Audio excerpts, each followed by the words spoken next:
Now, as I'm digging these potatoes this afternoon, I'm thinking how the crops that we grow with the intention of self-reliance can really be broken into 5 groups. And while you can grow lots of other things, within those 5 groups there's still quite a range, but it's those 5 groups of crops that are, in my view, the essential ones for self-reliance. And I think it's a different and an interesting way to look at the crops that we grow and to evaluate them.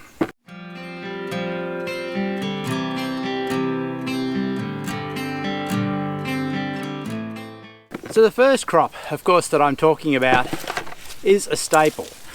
Something like these potatoes.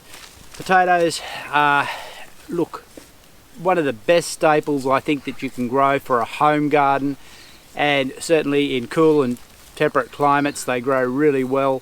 They're so easy to both plant and also to harvest. You know, once dug out of the ground, a little bit of water, cook them and they're ready to eat. There are a wide variety of staple foods grown around the world. They're all basically grown because of the varying conditions around the planet and have been chosen to suit that area. Many of them are grains, and grains are great because they keep so well. But they also require a fair bit of open arable land and quite a lot of work in terms of processing them for storage. I'd love to be able to grow some grains here, but I just haven't got the space at this point in time. If you have the space, grains, give them a go. But if you haven't got the space and you're in a cooler climate, I would certainly recommend the potato as one of the best staples to grow. If you're in a more tropical area, then you might look at sweet potatoes or cassava in its variations around the world. The basic feature of a staple is that it is a starchy food and that it has good keeping qualities. So that's your number 1 crop. Grow a staple. Now look, a lot of people I know steer away from growing staples and say they're so cheap to buy, because with machinery we produce a lot of staples and they're a basic production from commercial agriculture.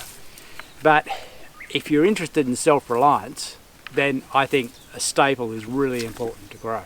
The second crop that you really should consider, and I think it's one that sometimes gets forgotten in home gardening, is to grow a legume that will keep.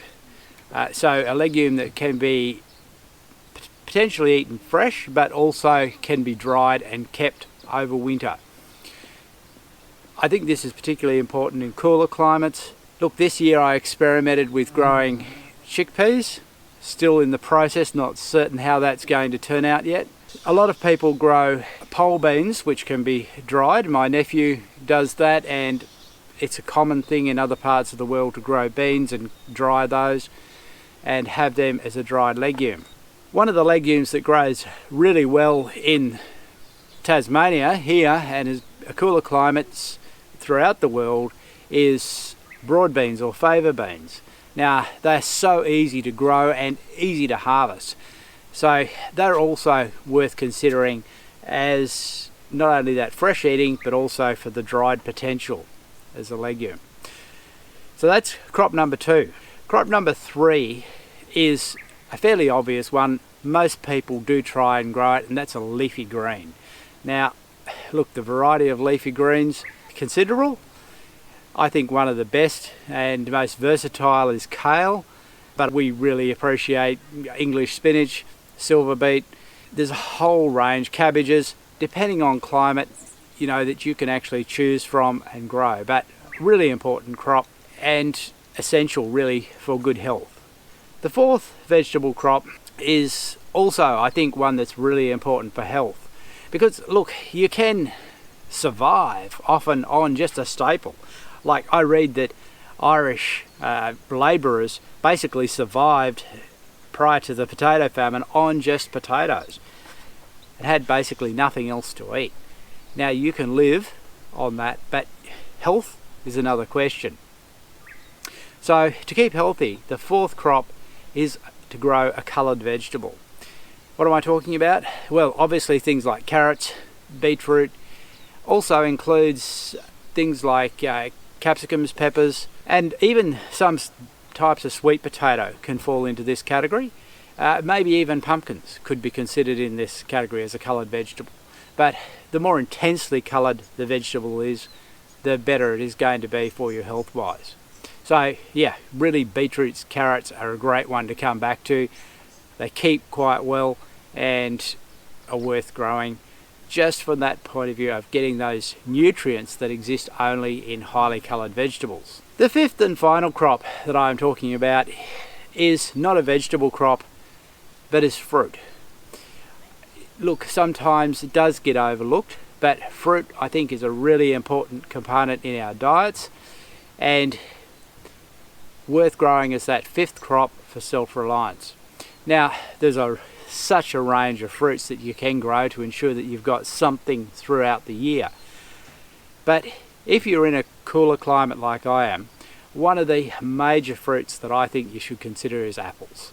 Apples are just so good in that the trees really produce well, and they also keep quite well as a fresh fruit. You can have fresh apples as we move into winter. You know, they will keep quite well for months. And then of course they can be dried, bottled, and give you apples over the whole year in some form. I mean, we, in the last 12 months, used our own apples exclusively in a variety of forms, fresh, bottled, etc. And apples very easily, with only a small area, can produce a substantial amount of food. And they found a potato. My lucky find.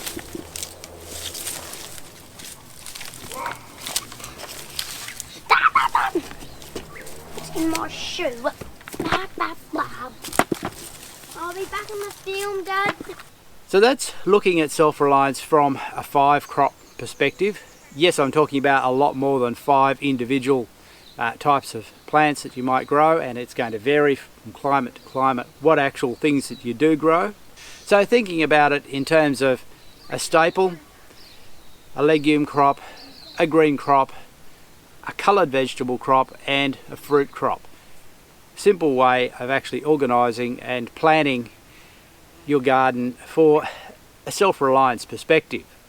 And I'm talking about doing it from a long-term planned point of view, not just knee-jerk reactions to immediate crazy events like we've got going on in the world at the moment that make people want to run out and put vegetables in their garden. But I'm talking about planning long-term to provide and secure your food supply. Great. Isn't it big? Come back here, you child. Isn't it big?